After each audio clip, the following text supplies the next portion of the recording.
Subscribe कीजिए हमारे channel डिफेसिस को और दबाइए बेल बटन को ताकि आपको मिल सके हमारी वीडियोस की अपडेट सबसे पहले।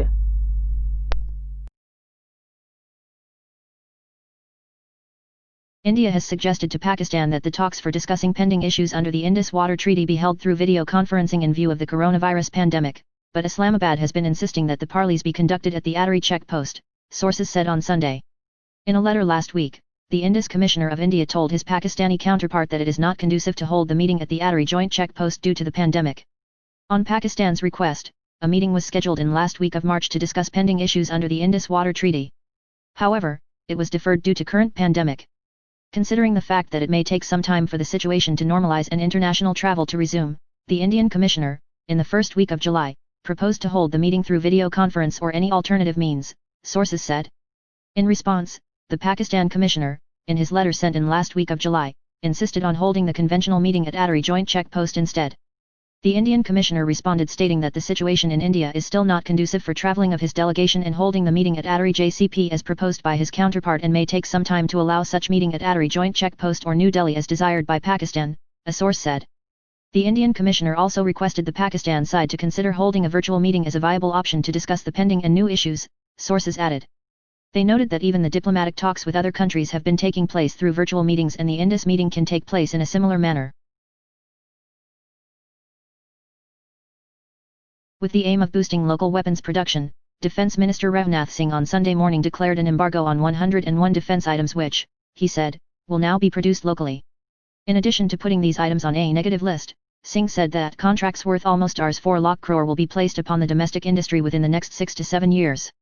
The Ministry of Defence is now ready for a big push to Atmanirbhar Bharat initiative, Singh tweeted at 10 in the morning. This initiative, he noted in subsequent tweets, will come as a great opportunity to the Indian defence industry, by using their own design and development capabilities or adopting the technologies designed and developed by DRDO to meet requirements of the armed forces. Announcing an estimated order of Rs 4 lakh crore for the local defence industry in the coming 6 to 7 years, Singh said, of these, items worth almost Rs 1,30,000 crore each are anticipated for the Army and the Air Force while items worth almost Rs 1,40,000 crore are anticipated by the Navy. The push to manufacture defence items locally has been on the government's agenda for many years now, given that India was consistently up there among the biggest arms importers in the world.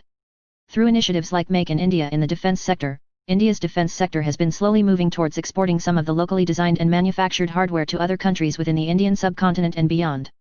Between 2016 to 17 and 2018 to 19, India's defence exports went up by nearly 700%. Over the past few years, in fact, India has begun export defence products to 42 countries, including the US, Australia, Finland, France, Germany, Israel, South Africa and Sweden, from whom it has been buying military hardware. The defense minister said the list of the 101 items included not just simple parts but also some high-technology weapon systems like artillery guns, assault rifles, corvettes small warship, sonar systems, transport aircrafts light combat helicopters, radars and many other items to fulfill the needs of our defense services. He said that the list also included wheeled armored fighting vehicles, with indicative import embargo date of December 2021, of which the Army is expected to contract almost 200 at an approximate cost of over Rs 5,000 crore. idrw.org. Read more at India No. 1 Defence News website http://idrw.org/make-in-India-India-gets-big-push-hafen-on-101-weapon-systems. When Chinese laborers working on the CPEC, the economic corridor linking the two countries, insulted and assaulted Pakistani soldiers on July 21, it was quietly hushed up. The Chinese laborers beat up two Pakistan Army soldiers Havildar Asadullah and Sapper Fazalur Rahman who have strict orders not to retaliate. Li Yuyun, one of the Chinese laborers, hit the Havildar on the head twice, while the other laborers Li Yajun, Li Guoying and Buletinlay attacked the sapper. Even for the all-powerful Pakistan Army, the Chinese are special, they are above the law. The attack, not the first of its kind, was between the Chinese laborers working on Main Line 1 of the CPEC and the soldiers, who were supposed to protect them. Explaining what happened, Lieutenant Colonel Imran Qasim, commanding officer of Wing 27 of the Special Security Division in Bahawalpur wrote to 341 Light Commando Brigade Headquarters, saying that there was an altercation between the Chinese and the Pakistani soldiers over the positioning of workmen and security staff at the two work sites, Tower G1526 and Tower G1523, a kilometer from each other. Even though the soldiers were beaten up, the camp commandant, Major Shahzad, asked his men to disengage. Sources said the incident has left Pakistani army soldiers demoralized as they know that their officers like Lieutenant Colonel Qasim are involved with the Chinese contractors, taking their money and supplying local laborers at inflated rates. With the Chinese above the law, Major Shahzad, while inquiring into the incident, didn't even question the Chinese, and instead, got the information from third parties.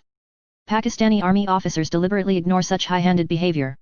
In June 2019, another wing, the 86th of the 341 Light Commando Brigade, had twice complained about the Chinese using army vehicles to visit unnecessary places, a euphemism for red light areas. This had led to unacceptably high levels of fuel consumption. The letters had spoken about delays to the project because of the use of poor quality of the material by the Chinese construction firms and payment problems. In a bid to boost their firepower in the middle of ongoing operations against China, the defense forces have proposed to equip around 100 Heron drones with missiles to tackle out enemy positions. A proposal to equip around 100 Heron drones would be taken up by the Defense Ministry for approval as they want to strengthen their strike and reconnaissance capabilities using the unmanned systems, defense sources told India Today TV. The proposal would see the drones getting equipped with laser-guided bombs, long-range air-to-ground missiles and anti-tank guided missiles, the sources said. The proposal has been pending for many years now and is being revived by the services in view of the developing hostile environment around the country. In the ongoing situation, India is also going to place more orders for the Heron surveillance drones. India is planning to enhance its surveillance capabilities and firepower by placing orders for Heron surveillance drones and Spike anti-tank guided missiles from Israel under the emergency financial powers granted by the government. The Heron unmanned aerial vehicles are already in the Air Force, Navy, and the Army and are being used extensively at the moment by both Army surveillance and target acquisition batteries and Air Force in the Ladakh sector. India's efforts to rope Russia, a close partner of China, in for the Indo-Pacific Initiative, seem to be finding some traction, with the two countries discussing last week the possibility of a trilateral track 2 with Japan. India maintains that the Indo-Pacific is a free, open, transparent, and inclusive concept with ASEAN at its center and that it excludes nobody. The government has, nevertheless, felt it imperative to convince Russia, a key strategic partner, that some of its doubts about the initiative are misplaced. Foreign Secretary Harsh Shringla discussed the proposal for a Russia-India-Japan trilateral mechanism with the Russian Deputy Foreign Minister, Igor Morgulov, on August 4. While the proposal is only at a conceptual stage, according to authorities here, it will encompass practical aspects of working together for joint investment and development of projects.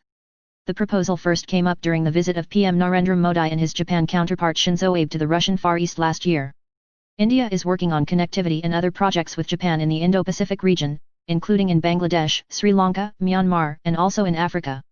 The two countries have also held discussions for establishing a platform for Japan-India business cooperation in Asia-Africa region to further enhance exchanges between Japanese and Indian businesses toward developing industrial corridors and industrial network in the region. Modi last year became the first Indian PM to visit the Russian Far East last year. After the summit with President Vladimir Putin, the Vladivostok joint statement said that India agreed to intensify consultations on complementarities between integration and development initiatives in Greater Eurasian space and in the regions of Indian and Pacific Oceans. India and Russia share common interest that the Indo-Pacific region becomes a region of peace, stability, and economic prosperity, so that no country seeks unilateral advantage at the cost of the entire region, he said in Moscow.